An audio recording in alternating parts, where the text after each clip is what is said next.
बिस्मिल्लाहिर्रहमानिर्रहीम। आज की वीडियो में हम ये सीखेंगे कि हमने जब अपनी रिसर्च थीसिस में इंट्रोडक्शन लिखना है तो हम उसे किस तरह से राइट अप करते हैं। तो सबसे पहले गूगल पे जाके सिंपल आपने गूगल स्कॉलर्स या साइंस डायरेक्ट कोई भी आपने इस तरह से रिसर्च वाला जो है ना वेबसाइट या वेबसाइट को ओपन करना है। ठीक है, सिंपली गूगल स्कॉलर पर ज़्यादा अच्छे आर्टिकल्स और उस पर प्रॉपर साइटेशन सारा कुछ मिल जाता है, इसलिए गूगल स्कॉलर्स को मैं ज़्यादा प्रेफर करती हूँ। गूगल स्कॉलर पर जाकर आपने अपने वेरिएबल्स का नाम लिखना है। फॉर एग्जांपल अगर आप चाइल्डहुड ट्रॉमा पे रिसर्च करना चाह रहे हो, चाइल्डहुड ट्रॉमा का लाइफ सेटिस्फेक्शन पे इफेक्ट देखना चाह रहे हैं कि चाइल्डहुड ट्रॉमा के जो बच्चे होते हैं उनकी लाइफ सेटिस्फेक्शन अच्छी होती है या बुरी होती है। ठीक है, तो आपने सिंपल आपने अपने वेरिएबल्स के नाम लिखने हैं और आपके पास बहुत ज़्यादा आर्टिकल्स आ जाएंगे। आर्टिकल्स को साइट करने का तरीका है, इन्वर्टेड कॉमा में साइट लिखा होता है, यहाँ से आप एपीए वाली साइटेशन उठाकर कॉपी करके पेस्ट कर सकते हो। उसके अलावा जो उसका डीओआई नंबर होता है ना किसी भी आर्टिकल का, वो भी आपने रेफरेंस में ऐड करना होता है। तो वो जब आप आर्टिकल ओपन करते हो तो उसमें आपको डीओआई नंबर मिल जाता है उसका। ठीक है,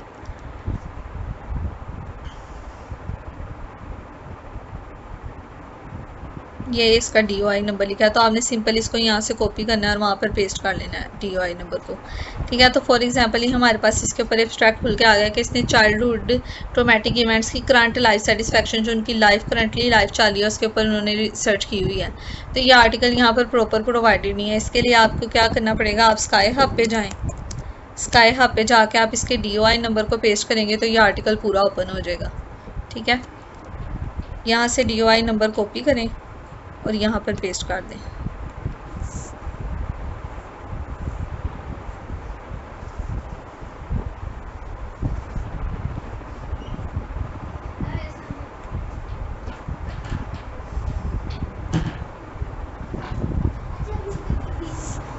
तो आप ये देखिए यहाँ पर आपके पास आर्टिकल ओपन होकर आ गया।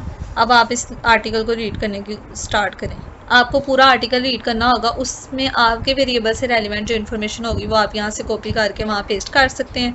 ठीक है, फॉर एग्जांपल इन्होंने की मेथड इन्होंने क्या लिया था, ठीक है, इनका सैम्पल क्या था, ये सारा रीड करने के बाद आपको पता चलेगा कि लाइफ सेटिस्फेक्शन स्केल यूज़ क्या थे, इनके क्या रिजल्ट्स आए थे। इसमें इंट्रोडक्शन बेसिकली ऐसा इतना ज़्यादा नहीं है, कुछ ही उन्होंने इंट्रोडक्शन बहुत सिंपल सा बताया हुआ है।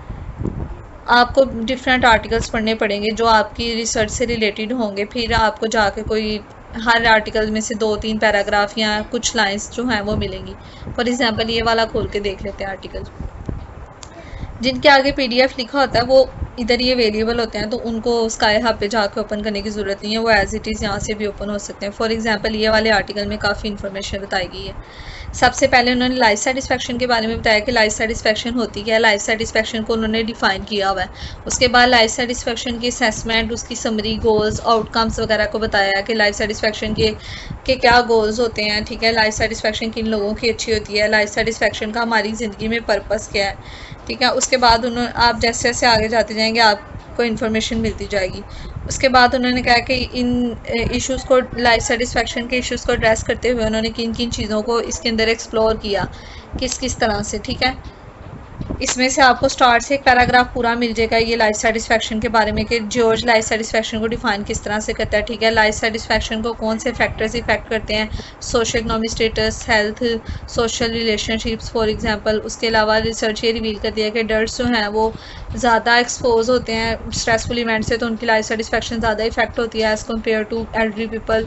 ठीक है, एक पैराग्राफ आप यहाँ से उठा लें। उसके बाद आप डिफरेंट इससे नीचे रिलेटेड आर्टिकल्स भी आ जाएंगे, तो आपने 1 बाय 1 आर्टिकल्स को पढ़ना है और ख़ुद आपने, ये आपकी क्रिएटिव थिंकिंग है कि आपने किस तरह से डिफरेंट वेरिएबल्स को रिलेट करके लिखना है।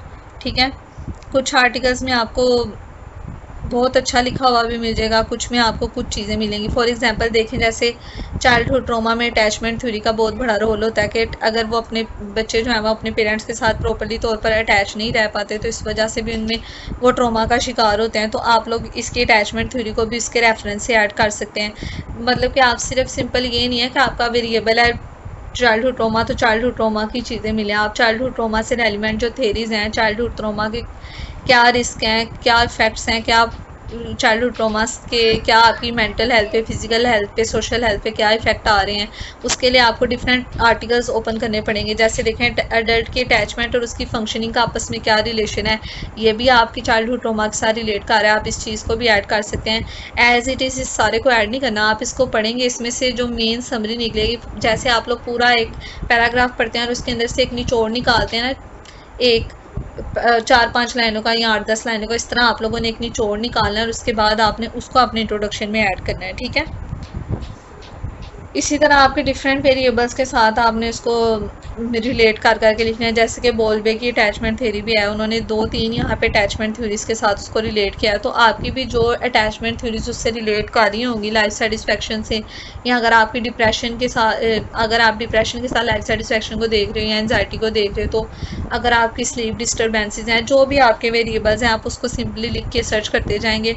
ये एक रिसर्चर की क्रिएटिविटी होती है कि वो किस तरह से डिफरेंट वेरिएबल्स को रिलेट करके जो है उसे लिखने की कोशिश कर रहा है, ठीक है। जज़ाकल्लाह। Any queries you can ask me in the comment section.